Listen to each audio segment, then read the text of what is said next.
8h30 sur RMC et BFM TV. Bonjour Jean-Luc Mélenchon. Bonjour. Ultime interview avant ce second tour des élections législatives et vous aviez un slogan, Jean-Luc Mélenchon, Premier ministre. Je peux donc dire ce matin que vous êtes le candidat NUPES au poste de Premier ministre. Il y a un duel qui s'est installé véritablement entre Emmanuel Macron et vous, un duel que vous avez installé d'ailleurs.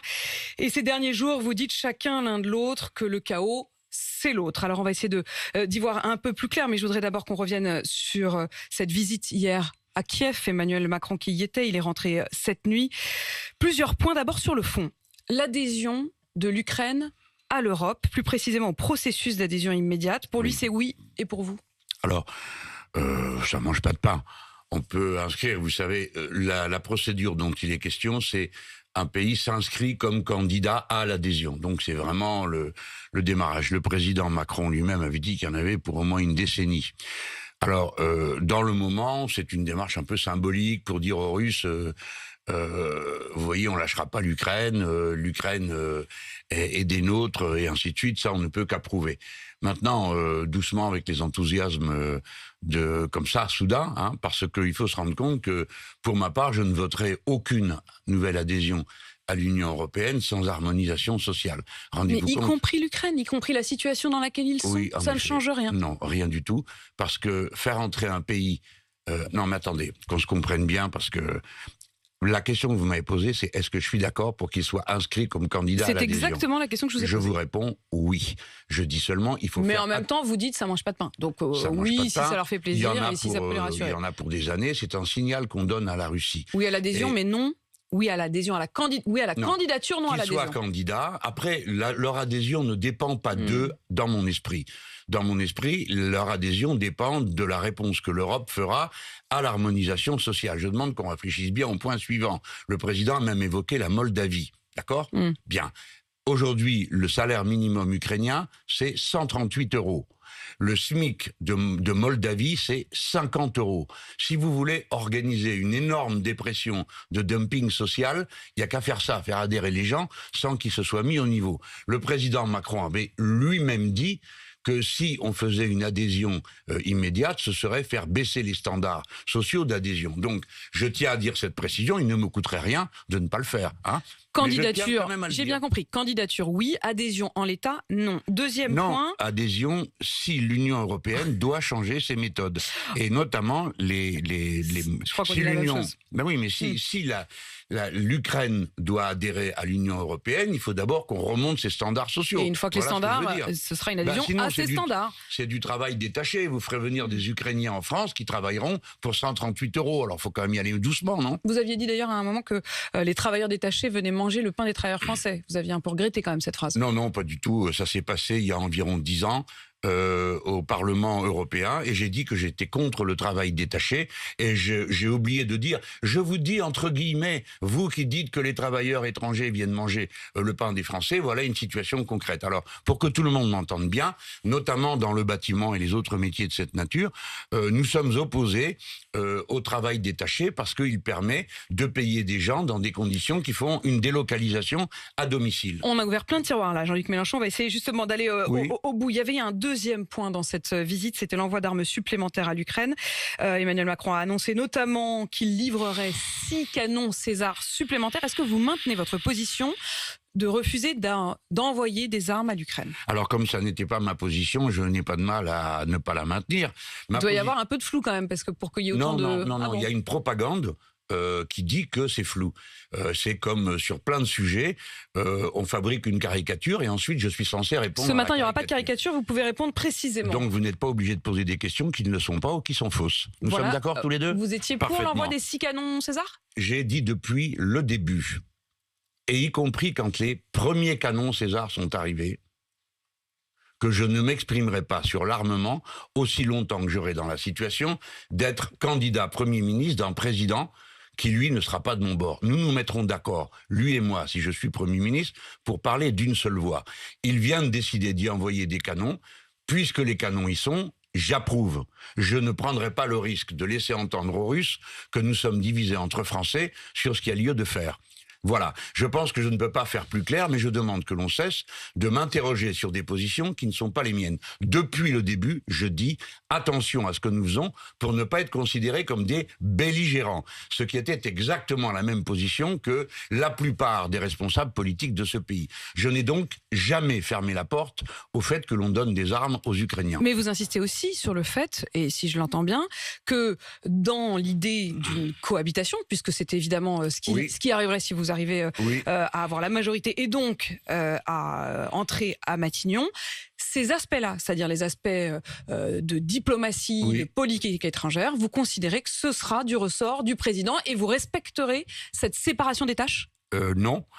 Car la Constitution ne prévoit pas de séparation des tâches. La Constitution donne le pouvoir au Premier ministre sur les questions de défense et sur les questions de politique étrangère. La Constitution donne le chef des armées et le président de la République, et c'est lui qui négocie et signe les traités. Autrement dit, la Constitution donne aux deux des raisons parallèles de s'exprimer sur ces sujets. Ce que j'ai dit, c'est qu'en toute hypothèse, nous parlerions d'une seule voix. Par conséquent, je pense que sur chaque sujet, il faudra trouver, par la discussion, soit un compromis, soit il peut aussi arriver, madame, que nous soyons d'accord tous les deux. Parce que quand il s'agit de l'intérêt de la France, il arrive que souvent les clivages par rapport aux questions étrangères sont moins violents qu'ils n'y paraissent en politique intérieure. Mais il ne faut pas cacher qu'il y a une différence entre lui et moi. Lui est absolument partisan de l'OTAN, pas moi. Eh bien, figurez-vous que si je suis le Premier ministre, ce ne sera pas le premier sujet que je mettrai sur la table. Parce que je n'ai pas intérêt moi-même. Là-dessus, vous mettrez un peu votre mouchoir en vous disant on attend. Je tiendrai compte de la situation. Les Français ont élu un président de la République. Bon, il est élu légitime. Et s'ils élisent par une majorité un Premier ministre, il est légitime aussi. Donc c'est notre rôle, à lui et à moi, de faire preuve de bon sens et de raison, et d'éviter que devant l'étranger, nous apparaissions comme une cohorte confuse.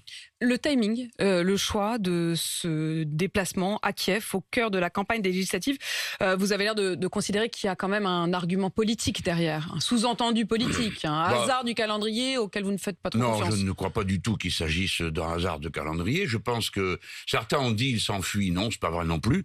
Je pense juste qu'ils considéraient que l'élection législative était une formalité administrative, et d'ailleurs, j'en ai de nombreux échos. Ils pensaient que c'était réglé une fois qu'il aurait gagné, qu'il aurait eu son duel habituel avec Madame Le Pen, qui, comme d'habitude, l'aurait perdu.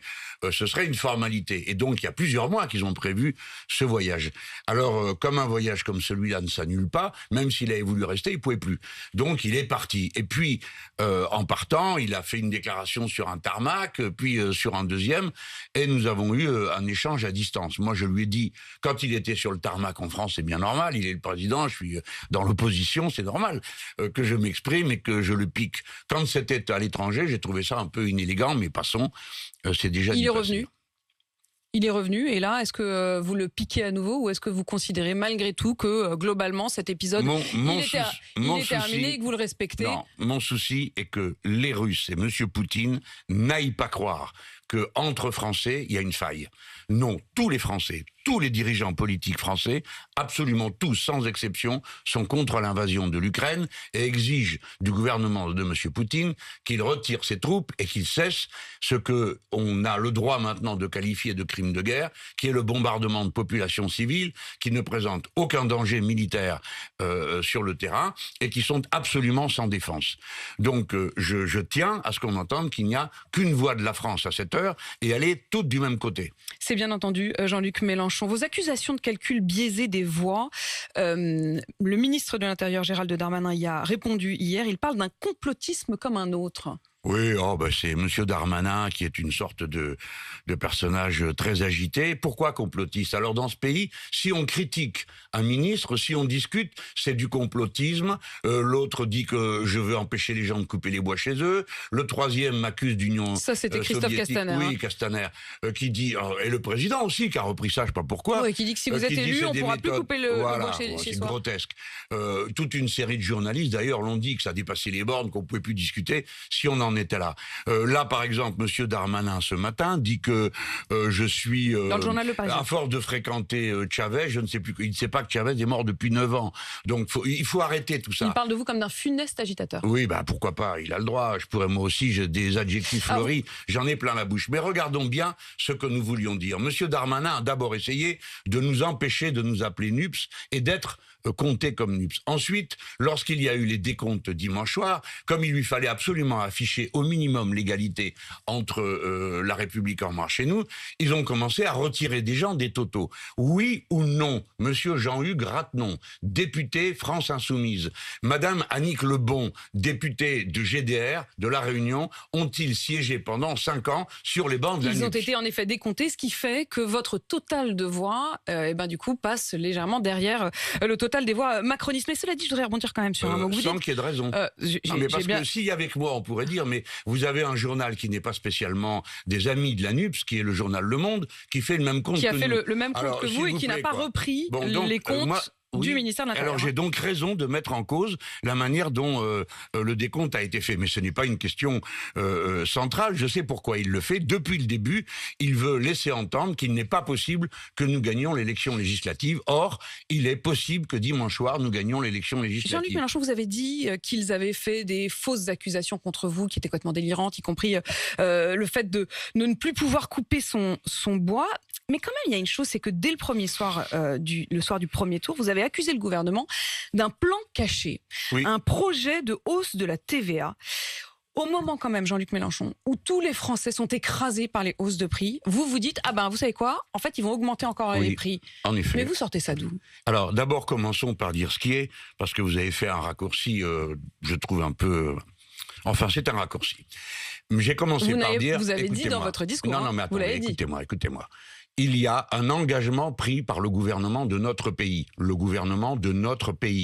à vous et à moi, devant la Commission européenne, de revenir à 3% de déficit. Tout à 3% de déficit, quand on part de 6,5, égale 80 milliards à retirer du budget. Bien. J'ai commencé par dire, vous n'y arriverez pas. Par conséquent, vous allez faire des coupes dans toutes les dépenses publiques, comme vous le demande la Commission européenne, et j'ai lu l'extrait de la déclaration de la Commission européenne disant il faut supprimer des prestations sociales, il faut taper dans le logement, il faut taper dans l'allocation. Je ne l'invente pas, c'est un fait. Les journalistes s'intéressent d'habitude aux faits. Mais moi, je vous interroge pas là-dessus. Non, mais très bien. Alors, je vous interroge sur votre accusation du gouvernement de vouloir augmenter la TVA. Alors, déjà, il faut que les gens comprennent pourquoi. Donc, ne vous en déplaise, il me faut bien expliquer pour quelle raison. Donc, 80 milliards. Monsieur le maire commence par dire, c'est pas vrai, c'est une invention. Et divers répondeurs automatiques médiatiques reprennent, c'est une invention. Non, c'est un fait. Une fois qu'il a dit que c'était pas vrai, le lendemain, il dit que c'est vrai. Et il dit, mais nous avons toujours reconnu que nous allons supprimer 40 milliards. Où sont passés les 40 autres milliards annoncés, premièrement. Deuxièmement, je leur dis, vous n'y arrivez pas, et vous le savez aussi bien que moi. Donc, vous serez obligés d'augmenter la TVA. Pourquoi ? Alors ça, c'est une analyse.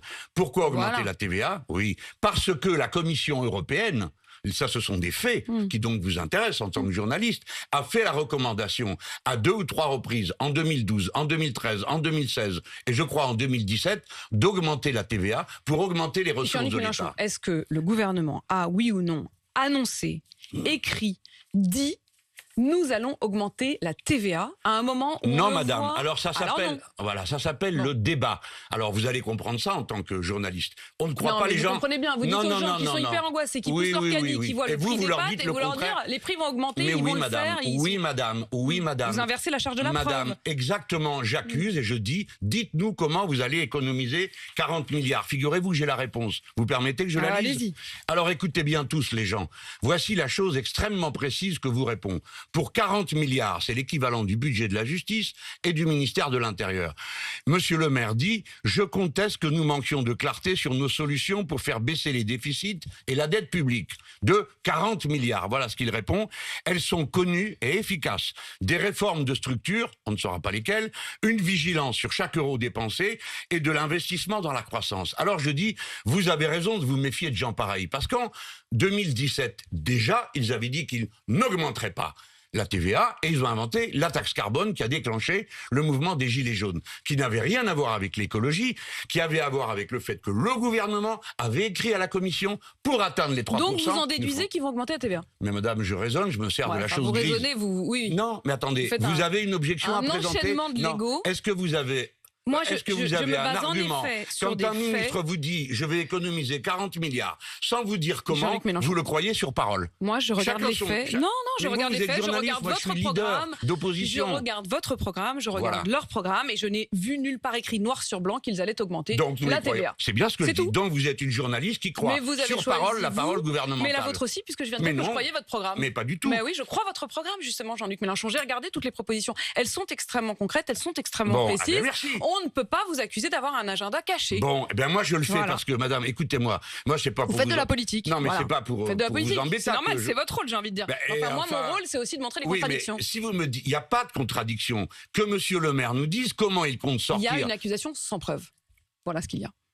Ah ben, s'il y a un raisonnement et pas une preuve, en effet, il n'y a rien qui vaille. Depuis Descartes, ça s'appelle le doute méthodique. Ça s'appelle de la philosophie ou de la politique? Non, ça s'appelle... Arrêtez de dégrader le niveau de la politique. La politique, c'est pas forcément mentir. Je redis... Monsieur le maire a avoué qu'il veut retirer 40 milliards du budget de l'État. Comment fait-il? Ou bien il nous dit où il enlève, ou bien il nous dit où il prend. Mais c'est pas être les deux en même temps et dire je ne prends rien et je n'enlève rien. Donc monsieur le maire, dans cette situation, a un problème avec la vérité. La vérité, c'est qu'il a prévu des diminutions de prestations sociales, il a prévu de continuer dans la santé et dans l'éducation les coupes claires auxquelles il procède. Je vous signale que ça, c'est pas une accusation sans preuve. Il y a 17 000 lits qui ont été supprimés dans les hôpitaux, dont 5 700 en pleine crise. Pendant le gouvernement de M. Macron, on a fermé 30 maternités. Aujourd'hui, nous sommes à une époque où il n'y a plus de gynécologues dans 13 départements. Ça, ce sont des faits. Pas des inventions de Jean-Luc Mélenchon. Jean-Luc Mélenchon, j'ai parfaitement entendu, je montre aussi le raisonnement et la tautologie. Je voudrais qu'on parle de la question de la chaleur, parce que tout le monde le ressent. 8h46, il fait déjà extrêmement chaud partout. Il y a 12 départements qui sont en vigilance rouge. Ce matin sur RMC, j'avais Marilyn, qui est femme de ménage à Toulouse, qui appelait et qui disait, nous, on est oubliés dans notre quotidien, dans notre travail. Est-ce qu'il faudrait, au-delà de la question de l'écologie, Jean-Luc Mélenchon, on sait que vous êtes très impliqué là-dessus et vous avez bien sûr dans la NUPES Europe Écologie Les Verts, au-delà de ça, sur la question sociale, est-ce qu'il faut changer les conventions sociales des travailleurs? Est-ce qu'il faut adapter à la canicule pour les années qui viennent la façon de travailler en France? Alors vous avez raison, vous soulignez un impact peu mentionné. Le plus souvent, d'ailleurs, on fait comme si la sécheresse était juste qu'il fait chaud. Mais c'est pas juste qu'il fait chaud, c'est qu'il y a moins d'eau. Moi, j'ai démarré ma campagne présidentielle sur la question du cycle de l'eau, de la sécheresse. Ça n'a pas marché, ça n'intéressait pas. Bon, mais c'est pas juste qu'il manque d'eau. Mais le simple fait qu'il manque de l'eau, il faut que vous trouviez 170 litres d'eau par vache tous les jours. Ça veut dire qu'il va y avoir un problème avec l'alimentation des animaux, il va y avoir un problème avec les céréales, il va y avoir un problème avec les êtres humains. Et avec les travailleurs. Et là-dessus arrivent toutes les autres conséquences sur la santé et notamment celle des travailleurs. Alors il y a un article du Code du travail. D'abord, il faut dire ce qui est, c'est que le Centre national qui s'occupe de la prévention des accidents du travail et de la santé au travail a déjà dit qu'à 28 degrés sur un chantier, les gens doivent avoir le droit ou de se retirer, ou de se mettre à l'ombre pendant un moment dans la journée, et ils ont le droit d'avoir accès à de l'eau. Donc l'employeur doit se donner les moyens portables de donner de l'eau aux gens. À 33 degrés, c'est fini. Hein, on ne peut plus travailler dans les mêmes conditions que d'habitude. Et il y a un article du Code du travail qui recommande aux employeurs de retirer les gens du travail à partir de plusieurs températures sont évoquées. Mais vous avez raison de dire que rien n'est formalisé. Alors, dans les conventions collectives par branche, il faut que la discussion ait lieu. Comme vous le savez, j'ai prévu que si je suis élu, il y aura des réunions de branche pour notamment mettre tous les minimums salariaux au niveau du SMIC. Le SMIC augmentant, il faudra rediscuter la grille des salaires, mais je pense que ce que vous venez de dire ce matin est très important et qu'il faudra y mettre la question des conditions dans lesquelles les travailleurs travaillent avec le changement climatique. Parce que là, vous évoquez le trop chaud, mais il y a aussi le trop trop d'eau qui va arriver en septembre-octobre. Comme la mer Méditerranée est une mer qui se réchauffe plus vite que les autres océans et mers du monde. Et d'ailleurs, il y a 35 départements qui sont en vigilance sécheresse, pas seulement... Vigilance sécheresse. Certains sont déjà à de l'organisation de l'utilisation de l'eau.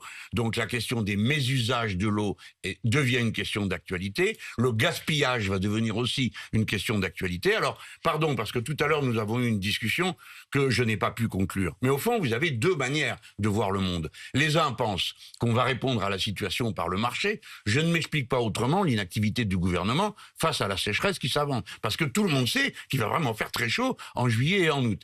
Pourquoi ? Parce qu'ils pensent que ça va se régler par le marché. Les recommandations qu'a fait Madame Borne, c'est appeler le 15 si jamais vous avez trop chaud. Et pour le reste, achetez-vous de l'eau. C'est ce qui a été dit en Guadeloupe. En Guadeloupe, on n'a rien réparé, on en est toujours au même point. Et on dit aux gens, achetez-vous l'eau. C'est ça le choix qu'on doit faire dimanche ? Mais oui, est-ce que vous choisissez ? Aujourd'hui, tout le monde est dans l'incertitude, aussi bien les libéraux que nous.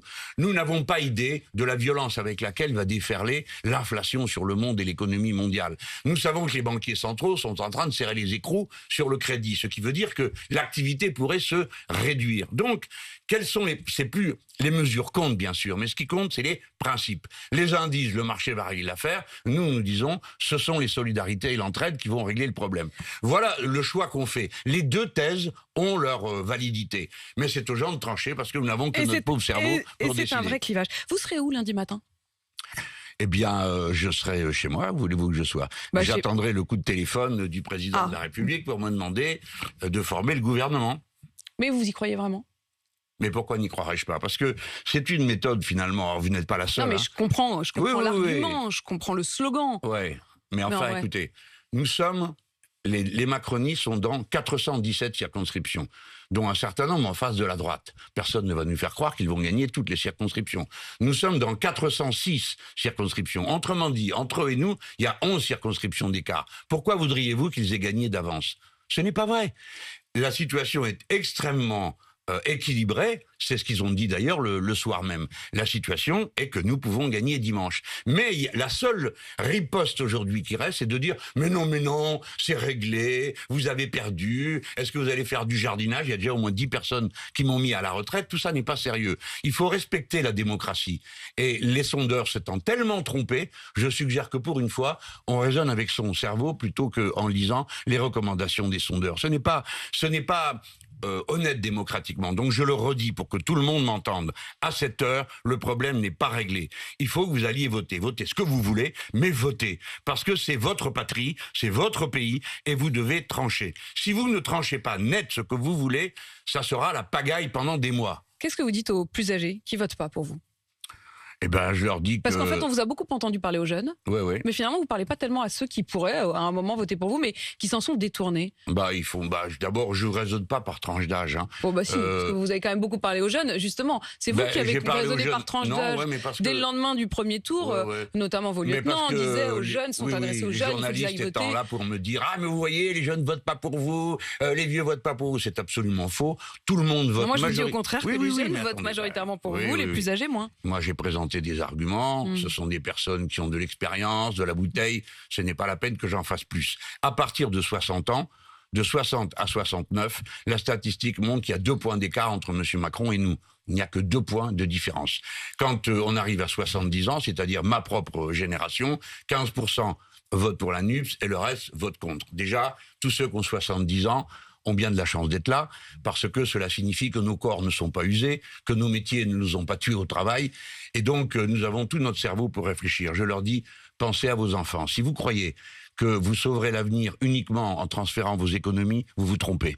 Ce qui est en cause, c'est le monde dans lequel nous allons vivre. Et c'est pourquoi je parle aux jeunes, non pas en leur caressant la tête, mais pour leur dire, écoutez, si vous faites rien, vous n'êtes pas chouiné après. Hein, donc, allez voter, c'est votre pays. Décidez d'un côté ou de l'autre, mais c'est une dignité d'être citoyen. Jean-Luc Mélenchon, qui sera donc chez lui lundi matin à attendre le coup de fil du président. Merci et à finir ma liste gouvernementale. Merci de nous avoir accordé cette ultime interview avant le second tour des législatives. Il est 8h53.